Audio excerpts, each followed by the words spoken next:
Hola, bienvenidos a Sin Esperanzas, el show de los cinéfilos cuarentones, en el que un par de señores que ya vivieron 2 eclipses totales de sol los reta a mantenerse despiertos durante los siguientes minutos en los que vamos a parlotear sobre Dunas, parte 2, de Denis Villeneuve.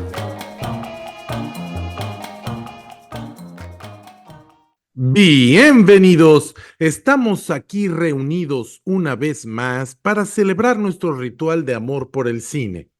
Un amor que es reciprocado de vez en cuando con una o varias películas de excelente calidad. El arte cinematográfico puede medirse de manera objetiva y subjetiva. Por un lado, al ser un lenguaje, tiene una sintaxis y una retórica claramente estructuradas que se pueden juzgar con argumentos objetivos y que se pueden apreciar con elementos técnicos congruentes y claros. Por otro, al ser una forma de arte y de cultura, sus valores estéticos se pueden juzgar también visceralmente, con argumentos subjetivos que implican más un análisis de la personalidad y trasfondo del crítico que del cine mismo. Lo que es innegable es que la obligación de la crítica cinematográfica es atender las dos perspectivas en igual mesura, puesto que tu opinión, informada o no, puede afectar el disfrute de la experiencia cinematográfica de otras personas.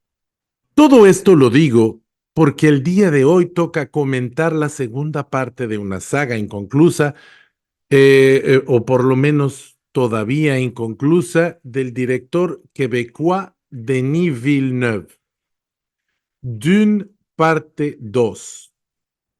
En este espacio de Sin Esperanzas, en nuestra primera temporada, episodio 1, estrenado el 15 de diciembre de 2020, no, pero no es el episodio 1, es el episodio 31, perdón, de la primera temporada, contamos toda la historia y el melodramático resultado de la versión de David Lynch de 1984.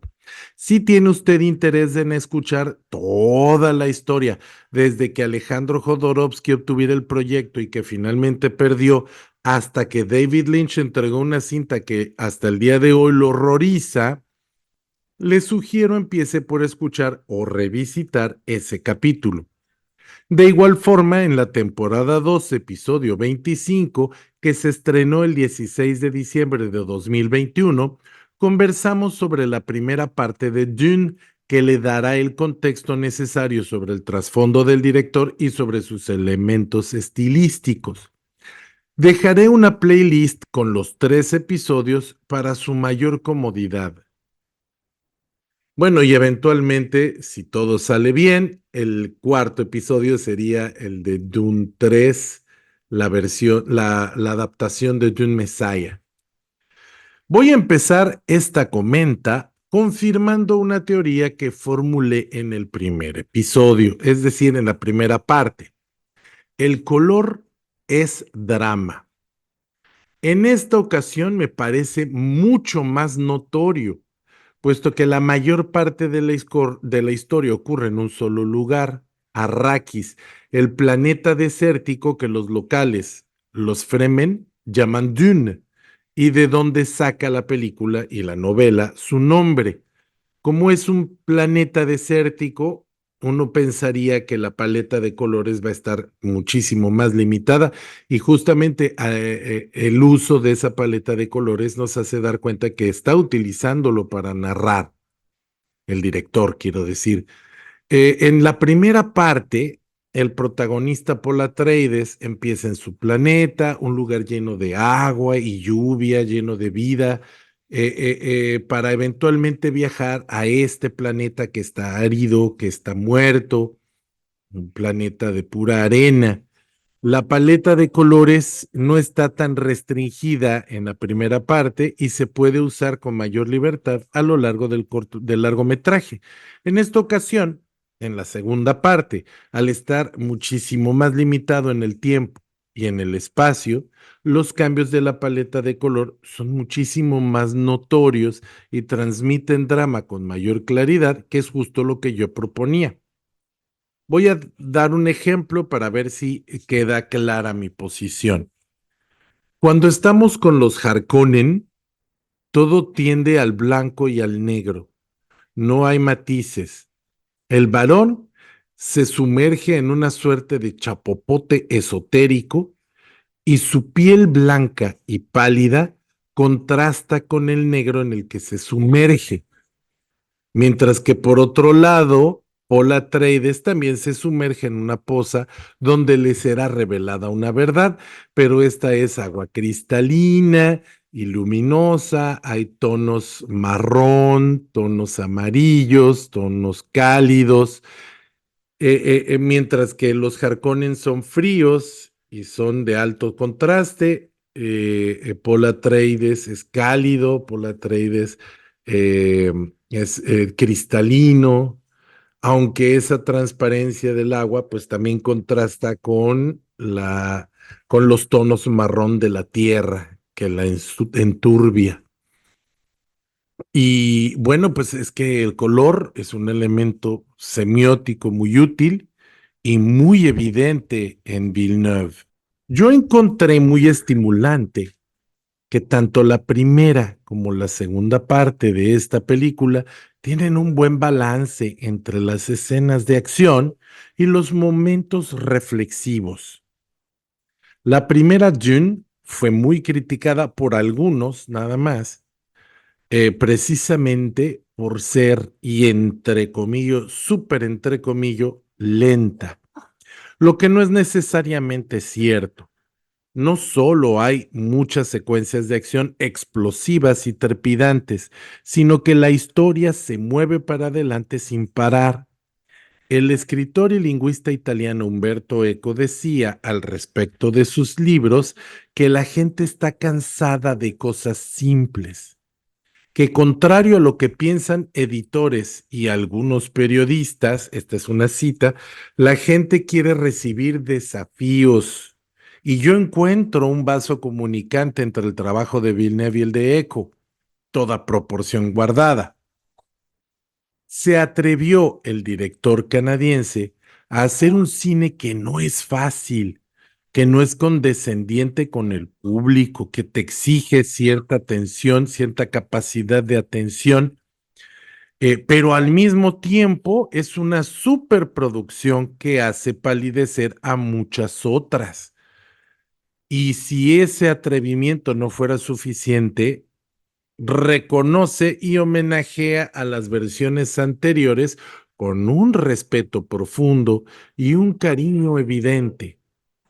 Incluso utiliza, pero bien, el recurso dramático de De Laurentiis de explicar todo usando voces en off como susurros, que además yo aprovecho para decir, critiqué mucho en el episodio de esa Dune y que sostengo, pues mal utilizado, acaba convirtiéndose en una muleta que pretende llevar al público de la manita para que entienda todas las cosas que no le pudieron enseñar en cámara porque el productor no quiso hacer una película de más de 2 horas. En Villeneuve, este no es un ejercicio para cubrir defectos en la narrativa y que de nuevo no me canso de insistir, son culpa del productor, no del director, sino para él es un juego narrativo utilizado con total conocimiento de causa.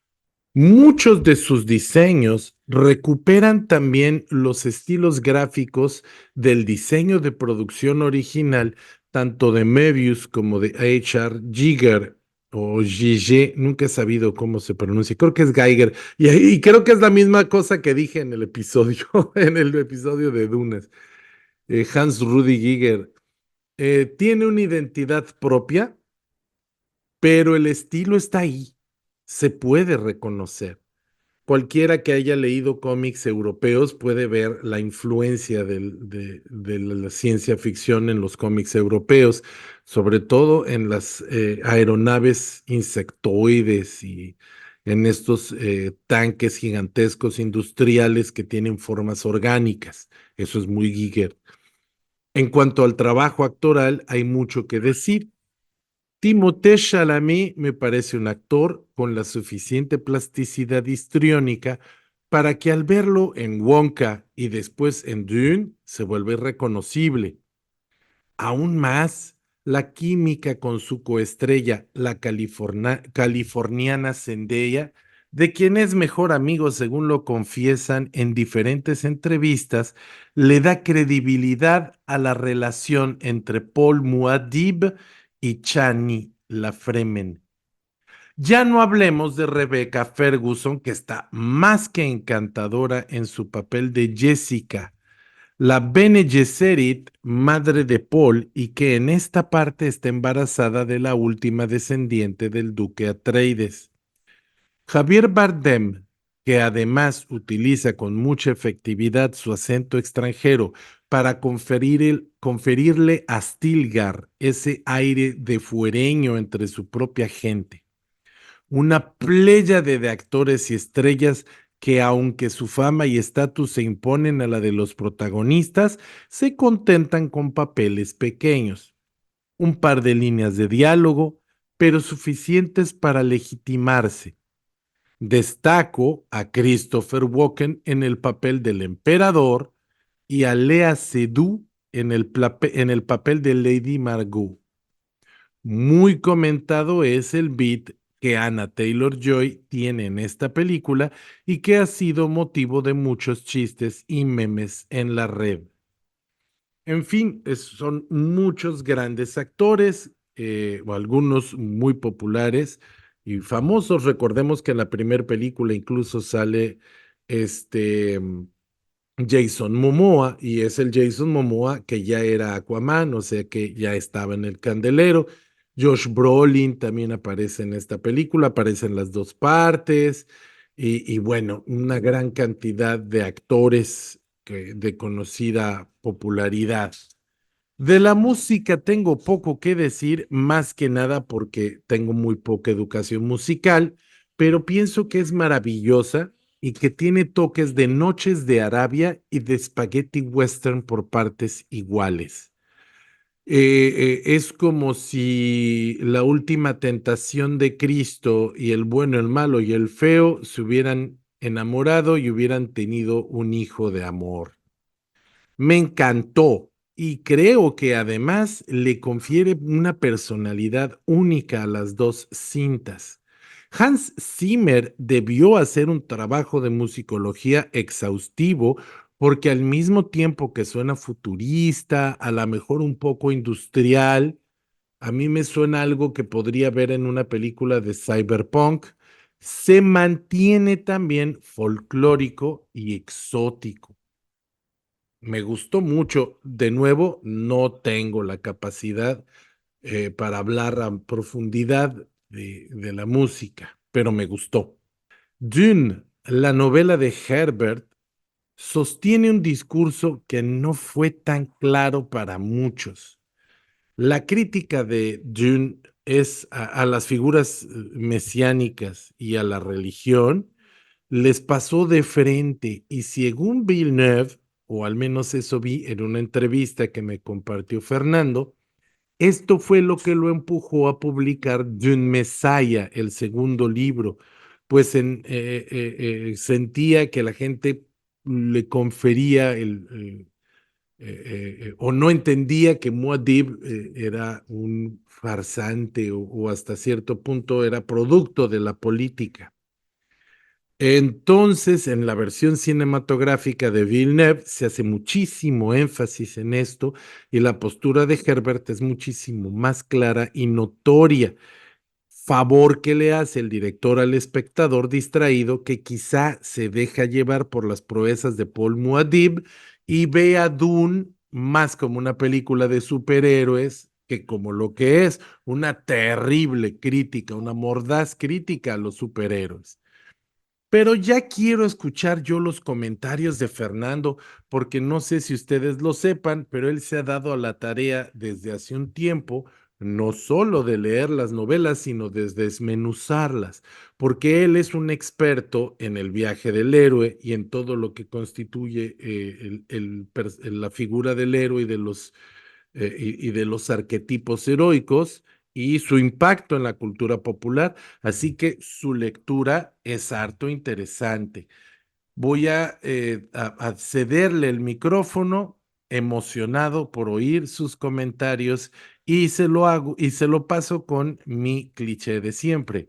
¿Tú cómo la viviste, Fernando? Hola Paquito, hola amigos que nos escuchan. Muchas gracias Paquito por tus comentarios acerca de mis conocimientos del Joseph Campbell.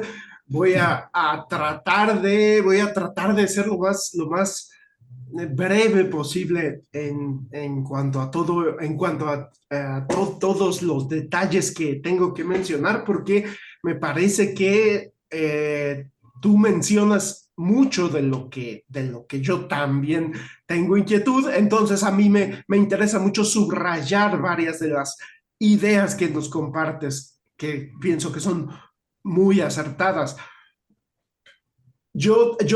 Antes de ello, pues también voy a tratar de ser lo más breve posible en cuanto a abordar mi experiencia personal con la película, porque ha sido un proceso para mí interesante, porque he descubierto los diferentes productos que nos cuentan la historia de Paul Moadib en un orden bastante extraño, digamos. Yo conocía la película de Dunas, pues yo no la vi en mi infancia, pero yo la vi en la universidad, cuando era yo un fanático de David Lynch. Por supuesto que la película me fascinó en cuanto a lo visual y lo auditivo. Me encantó el estilo, me encantó la música de Toto. Era una película que yo valoraba mucho visualmente, pero que estaba yo muy consciente de que Dino De Laurentiis y su hija Rafaela le quitaron de las manos a David Lynch la película y editaron como quisieron, y que David Lynch quedó profundamente decepcionado y que el público también quedó profundamente decepcionado, porque es una película que, con todas las virtudes que tiene, resulta narrativamente muy confusa. Entonces, para mí, Dunas, cuando tú y yo grabamos el capítulo de Dunas, dirigida por David Lynch y producida por Dino De Laurentiis, yo era lo único que conocía.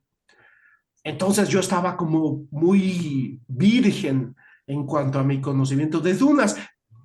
Y lo que pasó fue que, entre que grabamos ese capítulo de la película de 1984 y entre que grabamos el capítulo de la primera parte pues de esta película grandota dirigida por Denis Villanueva, como yo le llamo, eh, sucedió que comencé a leer el primer libro. Entonces, yo, sabiendo perfectamente que la película que se iba a estrenar en 1921 narraba únicamente los eventos de la mitad del libro, entonces hice un gran esfuerzo por llegar por lo menos a la mitad, a donde yo me daba una idea que más o menos por ahí iba a terminar esta primera película. Entonces, cuando grabamos ese capítulo, yo ya había leído la mitad de la novela. Entonces yo quiero contradecirme un poquito respecto a algo que dije en ese capítulo.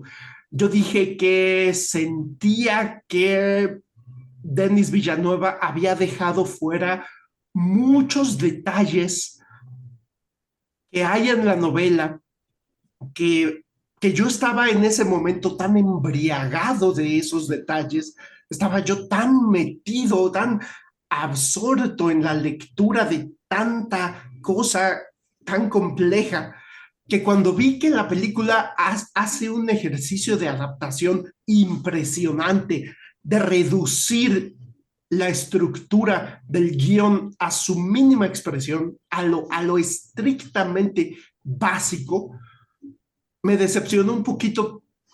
Sin embargo, pues como tú y yo ya hemos platicado muchas veces, la adaptación de una obra literaria al cine es muy compleja y no tiene que ser igualita, porque muchas veces se han dado casos de obras que son como muy fieles en cuanto a que sucede esto, sucede aquello, y lo traducen de manera casi intacta a la pantalla y no funciona, mientras que esta novela de casi 1000 páginas, que está tan llena de sucesos, detalles, que no es posible traducir a un largometraje y que no es deseable. Entonces yo esa especie de queja que tuve en nuestro primer episodio, ahora me retracto y pienso yo que al contrario, Villanueva hizo un maravilloso ejercicio de adaptación de lo más básico, lo esencial de la historia. Y además él lo ha dicho y me sorprendió porque lo dijo hace poquitito en una entrevista. Dijo, el cine es un medio mucho más visual que verbal. Y dijo, los diálogos o las historias que tienen mucho diálogo son más como para televisión. El cine es un medio mucho más visual, lo cual está totalmente de acuerdo con lo que tú nos dices. El color es drama. Y en efecto, digo, yo quisiera resaltar este comentario que tú nos haces porque estoy 100% de acuerdo contigo. El manejo que hace de los colores, lo que nos mencionas de los Harkonnen, que es casi blanco y negro, es monocromático, es escala de grises, pero además con un alto contraste. Entonces, hay negros muy marcados y blancos muy marcados que contrastan, por ejemplo, con cuando estamos con los Fremen en el desierto y hay colores marrones y colores mucho más cálidos. Y creo yo que Villanueva, como tú dices, es un maestro del uso del color, no solo en estas dos películas de Dunas. Y creo yo que la primera película se quedó justo donde se tenía que quedar. Hicieron la pausa en un momento en el que le dan un clímax a la película porque hay un enfrentamiento con cuchillos, lo cual le da un clímax físico de acción a la película y se queda en un punto donde nos prometen una gran aventura. Y justamente eso es lo que yo pienso que nos brinda la segunda película de Dunas, una gran aventura.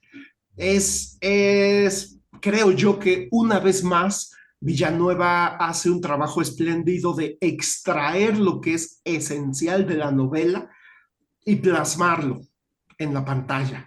Creo yo que la película no peca en lo absoluto ni de estar apresurada ni de estar excesivamente lenta.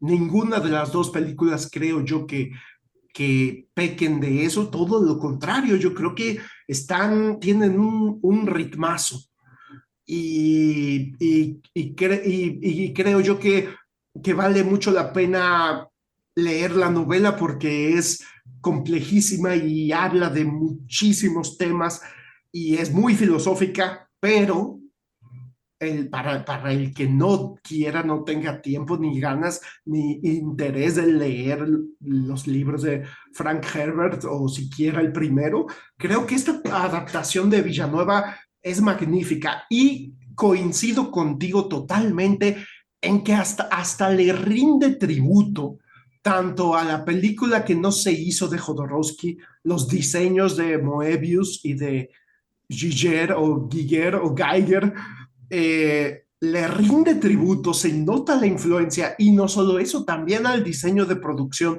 de la película de David Lynch. Incluso hay en internet muchos comparativos visuales de encuadres que son igualitos en la película de Lynch y en la de Villanueva. Entonces, estoy de acuerdo contigo, no menosprecia para nada el trabajo que se hizo anterior. de Dunas, lo incorpora y además brinda su propia versión y visión. Entonces, no manches, creo yo que debemos agradecerle a Villanueva y a Warner Brothers, y no me acuerdo qué otro estudio fue de los que financiaron y se dieron a la tarea de distribuir este producto, pero creo yo que es una joya, es una verdadera joya. Y yo en lo personal, bueno, voy a dejar para mi segunda participación comentarios sobre la miniserie de televisión y sobre la novela secuela, que como tú bien mencionas, en una entrevista dijo Frank Herbert que la escribió porque se les pasó de frente. Y también mis comentarios sobre el viaje del héroe los dejo para mi segunda participación. Gracias, Fernando. Pues es eso lo que yo quería oír. Ah, no es cierto. Fíjate que ya comentando sobre la historia y sobre ya no tanto detalles técnicos, sino sobre los elementos dramáticos. Ahora sí que hablando sobre lo subjetivo de la película. A mí me gustó mucho que desde la primera nos estuvieron sembrando la idea de que el, la figura del Mesías, la figura de este Salvador que va a llegar a liberar a Dunas, es un proyecto político de las Bene Gesserit, que son estas mujeres religiosas o que son miembros de esta orden religiosa que manipulan que manipulan la política galáctica para beneficiarse ellas. Y podemos ver cómo al mismo tiempo que están sembrando la figura de Paul Atreides como el Mesías, como como esta figura mesiánica que va a llegar a liberar Dunas, al mismo tiempo están promoviendo la de los Harkonnen, tanto así que ellas son las que están detrás de la recomendación de que le hacen al emperador de traicionar y eliminar al duque Leto Atreides. Ellas están detrás de todas las decisiones políticas importantes en este imperio y ellas son las que van sembrando en la población esta idea de que va a llegar un, un Salvador y que ese Salvador justamente es Paul Atreides, que es una idea muy colonial o que es una crítica al colonialismo porque podemos ver una clara y evidente referencia a las religiones musulmanas, maometanas y al colonialismo inglés en el Medio Oriente, particularmente en Egipto, en Israel y en todo, bueno, antes no era Israel, pero en todo Palestina y en esas zonas, y cómo ellos se fueron insertando como figuras de poder y de autoridad, y sobre todo, pues esta imagen o esta figura de los Fremen, que además te suena como a free men, hombres libres, parecido, no sé si fue adrede, bueno, supongo que sí, que además están luchando por recuperar su autonomía, por recuperar el uso de suelo, de su tierra, de su territorio. Son los que se adaptaron a vivir a ese planeta inhóspito, son los que viven en zonas que se consideran no aptas para la vida, y ellos lo que quieren es seguir siendo los dueños de su propio planeta. Recordemos que la única razón por la que Arrakis es requerida está en la mira de los intereses de la galaxia es porque es el único planeta en el que hay especia, que además en esta versión no lo llaman melange, o yo no recuerdo que la hayan llamado melange, pero que así se llamaba en la película original, y que es la que permite los viajes a velocidades superiores a las de la luz. Pues bueno, en este caso, esa especie melange solo se produce en dunas. Creo que está fuertemente relacionada con la existencia de los gusanos gigantes desérticos y pues le produce riqueza y poder a todos menos a los Fremen.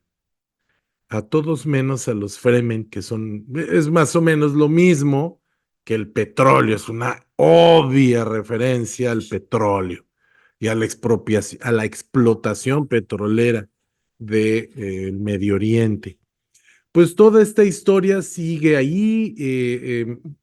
Comentamos Fernando y yo por nuestro lado que hay un pequeño, muy pequeño cambio con respecto a la novela de Frank Herbert, que es que Chani en la novela se enamora de Muad'Dib y todo, y que ella entiende perfectamente por qué Paul debe desposar a la hija del emperador y no se opone, porque ella sabe que es un matrimonio de conveniencia, un matrimonio político y que el verdadero amor es ella, que es algo muy similar a la mamá de Paul, porque la mamá de Paul no es esposa, es la querida, no la querida, ¿cómo se llama? Bueno, pues es la mujer del duque, pero no es su esposa. Y pues por ahí van las referencias. Bueno, pero pienso yo o leí yo que la razón por la que Chani no acepta a esta relación en esta película y que se resiste un poco a la figura mesiánica de Muad'Dib es justamente porque quieren reforzar esta idea de que las figuras religiosas están detrás de complots políticos y que lo que los Fremen quieren, que es tener control o recuperar el control de su planeta, pues no se logra porque al final siguen en manos de los mismos, de las mismas familias y de las mismas autoridades y de los mismos. Lo único que hacen es cambiar un emperador por otro, es cambiar un extranjero por otro. En este caso, Paul Atreides, que además se descubre que también es Harkonnen y que pues no es Fremen, que fue aceptado por los Fremen y que pasó muchas pruebas con los Fremen, pero que no es Fremen. Y además que recupera el control del planeta para mantenerlo dentro del mismo juego de poder. Es el famoso cambio del gato pardo, que todo cambie para que todo siga igual. Entonces, creo que esa crítica está muy, muy, muy clara en la película y en la novela no tanto. En la novela se te puede pasar porque te puedes dejar llevar por todas las proezas de Paul Muad'Dib. Claro, Paul Atreides, Muad'Dib ha sido entrenado toda su vida y él fue entrenado en combate y fue entrenado en muchas disciplinas y lo hace tanto física como mentalmente apto para todas las proezas que consigue, pero no es producto de la intervención divina. Él es así porque desde niño ha sido entrenado para cumplir ese destino. Tan es así que en un momento del final, esto es un spoiler para aquellos que no conozcan esta historia que ya tiene bastantes décadas de existir. Jessica le dice a la madre superiora de las Bene Gesserit que le apostó al equivocado y ella le dice, aquí no hay equivocados. O sea, gane quien gane, nosotras ganamos. Si gana el emperador, nosotras ganamos. Y si gana Paul, también, porque Paul también es producto de los designios de las Bene Gesserit. Y tenemos otra figura ahí que nos muestra el alcance y la falta de ética de las Bene Gesserit, porque Fate Rauta de los Harkonnen es un psicópata, una persona que encuentra placer en el dolor ajeno, en el sufrimiento, una persona completamente disociada de la humanidad y él es la alternativa. Si Paul o el emperador fracasan, él puede ser el nuevo Mesías de Dunas. Tan es así que una de esas Bene Gesserit interpretada por Lea Seydoux, se embaraza con una hija de él para mantener la semilla de poder de las monjas estas tóxicas. En fin, es una historia interesantísima y a mí sí me dan muchas ganas de ver la conclusión con Dune Messiah, un final que ya está un poco, que me spoileé un poquito, pero realmente no me importa habérmelo spoileado, pero que yo no les voy a arruinar a ustedes, pero que me parece que es un final muy bueno para esta trilogía de novelas. Yo sé que hay muchas más novelas, algunas de las cuales escribió el hijo de Frank Herbert, esas ya no me interesan, porque lo que me interesa es lo que plantean estas dos. En fin, ¿tú qué opinas, Fernando? ¿Ya me volví loco? No, Paquito, definitivamente creo que no te has vuelto loco gracias a que no has tenido contacto con la especia. Eh, con la especia porque por cierto, según yo, en la novela también se llama melange, la especie melange, no estoy seguro, pero sí, definitivamente en la primera película así le llamaban The Spice Melange, y en la de Villanueva me parece que sí omitieron esa palabra, melange. Yo quiero ser muy breve en cuanto a mis comentarios de lo del viaje del héroe y todo esta teoría del monomito de Joseph Campbell, porque pienso que tú ya mencionaste justo lo que yo tengo que decir al respecto. Que en apariencia es una novela y una serie de películas y hasta una miniserie de tele que hay producida por Sci-Fi Channel en el año 2000. En apariencia es una historia mesiánica como cualquier otra, porque hasta tiene la estructura del viaje del héroe, de todas esas otras historias y películas en específico que hemos visto con esta estructura, desde Star Wars, desde A New Hope de 1977 hasta The Matrix de 1999, pasando por The Terminator de 1984, pasando por Terminator 2, que fue de 1991, me parece, pasando por Volver al Futuro, aunque ahí no es tanto de elegidos ni mesías, pero sigue siendo el viaje del héroe con todas sus etapas. También la historia de Anakin Skywalker, como nos la comenzaron a contar en 1999 con el episodio 1 de Star Wars, que también tiene muchísima influencia de la Biblia, de Jesucristo.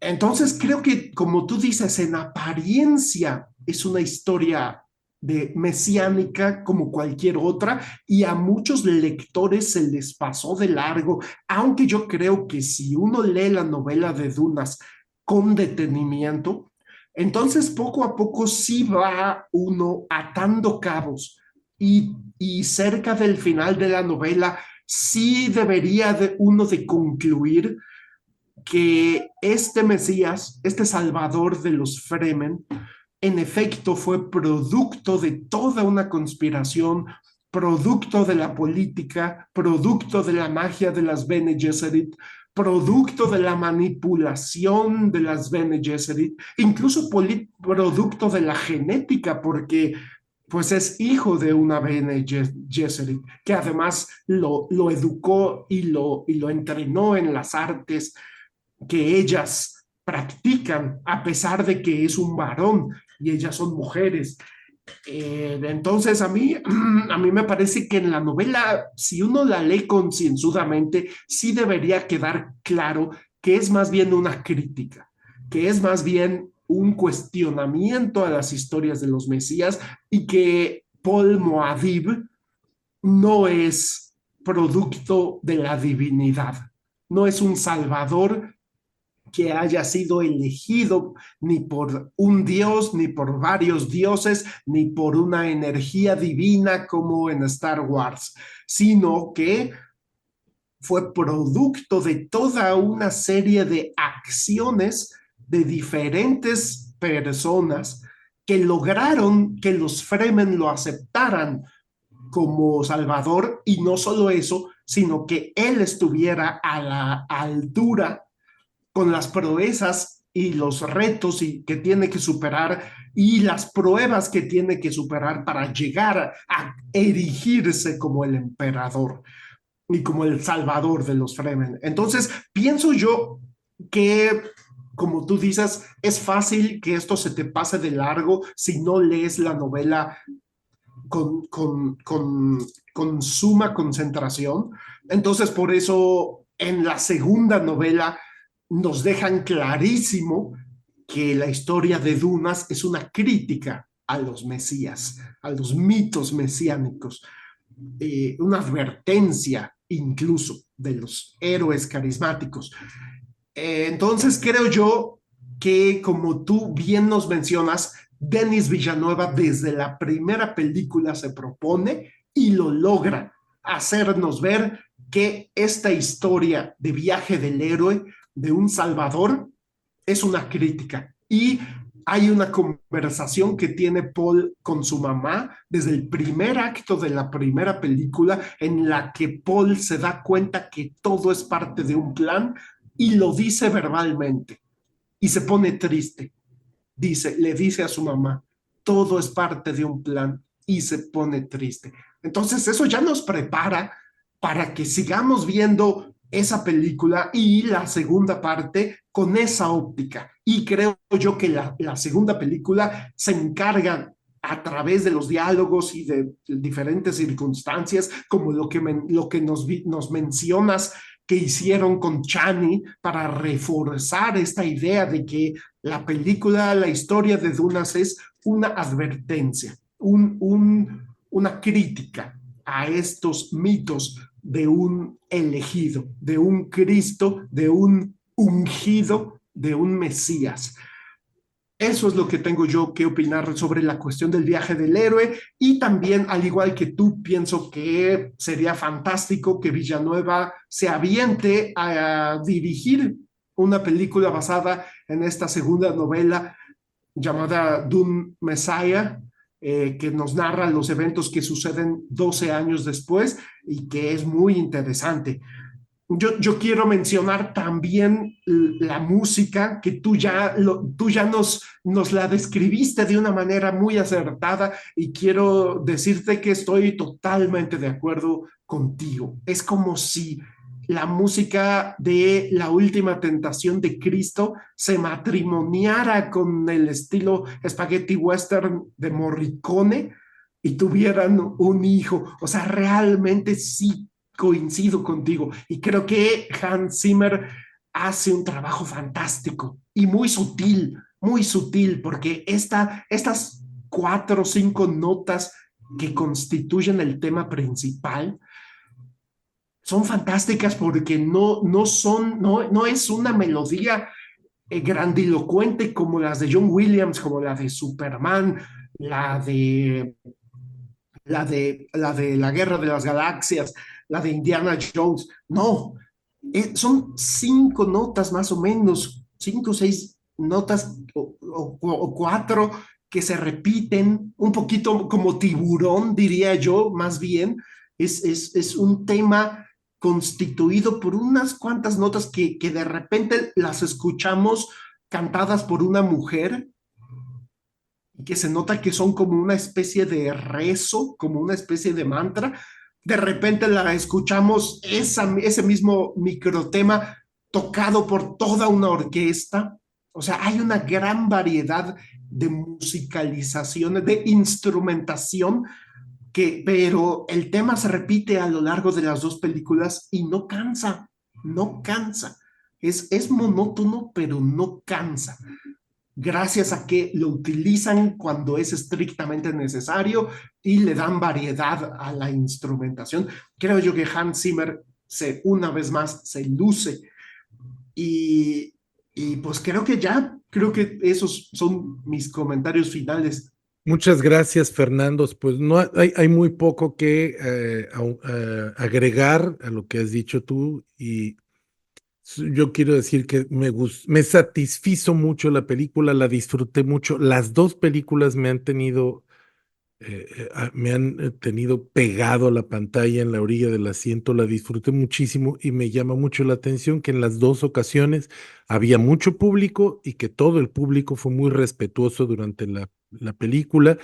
Yo batallo mucho en los cines porque la gente tiene muy poca cultura del respeto y se la pasa haciendo ruido o viendo videos en sus teléfonos. No puedo creer que alguien pague tan caro un boleto de cine para ponerse a ver videos mientras está la película. Se me hace una cosa irracional, pero esta vez no, la gente estaba concentradísima en la película. Si acaso una parejita o tres personas que estaban atrás de nosotros que se reían mucho con Javier Bardem porque es tan fanático de Muad'Dib que provoca la risa, pero no me molestó porque estoy de acuerdo, es risible y es un poquito el chiste, el objetivo de ese personaje, hacernos darnos cuenta de que es un fanatismo exacerbado. Mi esposa Carolina también la disfrutó mucho y le gustó y fue una bonita experiencia para los dos compartir. Ahora nos cuesta más trabajo ir al cine, que estamos con hijo, así que cada ida al cine la valoramos mucho y esta fue una que valió la pena. Bueno, pues quiero aprovechar este espacio para mandar saludos a mis sospechosos comunes, a Fernando Rivero, a Briseidi Torres, a Omar López, y a todas las personas que nos han escuchado o que nos han comentado o que nos han puesto un like o que nos han compartido en sus redes. Nosotros hacemos esto por amor, no lo tenemos monetizado y probablemente jamás lo moneticemos. No es nuestra intención hacernos ricos con él, solo compartir nuestro gusto y nuestro amor por el cine.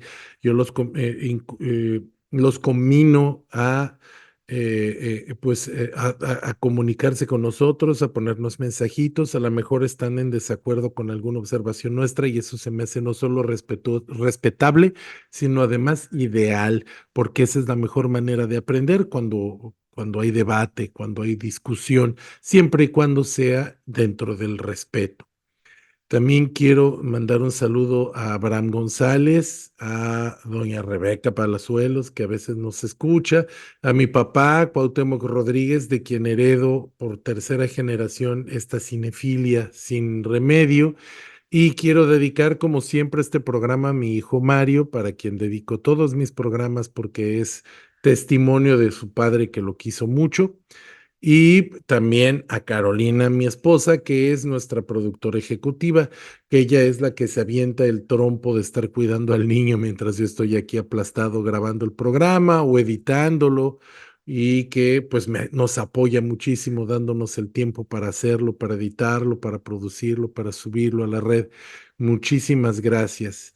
Este es, insisto, un trabajo de amor y de cariño y esperamos que lo sigan disfrutando como nosotros. Un último saludo antes de que lo olvide a mi amigo y hermano Víctor Domínguez, que se ha dado también a la labor de escuchar todos nuestros programas y para quien también le mandamos un cariñoso saludo, porque él también es parte de nuestra historia emocional y de nuestra cultura cinematográfica y también en cómics y en otras muchas disciplinas. Y bueno, pues me despido con otro cliché ya gastado, pero que sigue siendo efectivo. A la próxima.